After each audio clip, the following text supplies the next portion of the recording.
السلام عليكم. القضية ديال اليوم مازال جديدة، وقعت غير الحد اللي فات نهار 21 يوليوز الجاري 2024.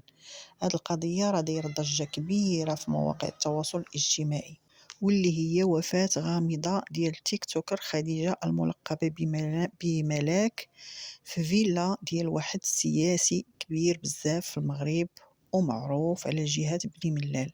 وبأمر من الوكيل العام للملك بني ملال لقد تم اعتقال هذا رجل الأعمال اللي هو برلماني سابق وجوج بنات، والسبب هو وفاة الشابة ملاك اللي كانت معهم في الفيلا.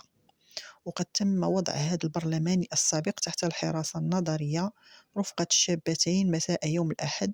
وهناك من يقول أن سبب الوفاة هو جرعة زائدة من مخدر الغبرة البيضاء، وكاين كذلك اللي كيقول أنها تعرضت لاعتداء وتعرضت إلى كسر على مستوى الرجل. وكتبقى نتائج التشريح الطبي الذي أمر به الوكيل العام بإجرائه وحده الكفيل بالجواب عن أسباب الوفاة الحقيقية. وقد تم نقل كذلك رجل الأعمال والبرلماني السابق إلى مصحة خاصة بسبب أزمة صحية باغتته تحت حراسة أمنية مشددة. القضية كبيرة بزاف وخاص فيها تحقيق معمق، وكلنا بغينا نعرفوا اشنو هو المصير ديال هاد تيك توكر ملاك اللي ماتت في ظروف غامضة، وضروري خاص حقها يبان.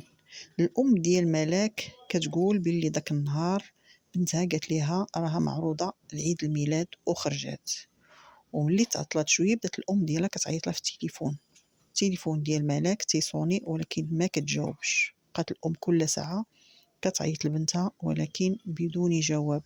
بقات على داك الحال وبنتها تعطلات بزاف. واحد الساعه هو يجي واحد التليفون من واحد صاحبتها قالت ليها جري لبنتك عتقيها راه كاينه في واحد الفيلا، وعطاتها العنوان. مشات الام مسكينه مكلومه ومخلوعه كتجري شدت الطاكسي ومشات للبلاصه اللي نعتات ليها.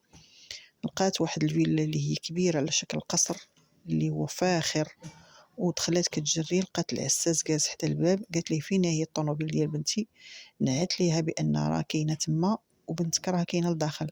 ملي دخلات كتفاجأ بنتها ناعسه في الارض ومغطينها بزار بيض، واقفين حداها جوج بنات، وحده من هنا وحده من هنا. هادشي رجع على لسان الام ديال ملك، وكتقول لهم مال بنتي. ملي عرات على وجهها كتقول بان عندها الزروقيه في عنقها، وكتقول لهم واش بنتي ميته؟ تيقولوا لها لا راه ما ميتاش، غير مغيبه ورجلها متنيه، يعني رجلها مهرسه ودايره للجهه الاخرى. كتقول لهم بنتي مقتوله، قتلتوا لي بنتي، اشنو درتوا ليها؟ الام هنا بدات كتغوت ودخلت في واحد الحاله هستيريه، وقالت لهم علاش ما عتقتوش ليا بنتي، علاش ما عيطتوش الاسعاف؟ اتصلت بالاسعاف وجاو فعلا ولكن ما بغاوش يهزوها لانها كانت ميته.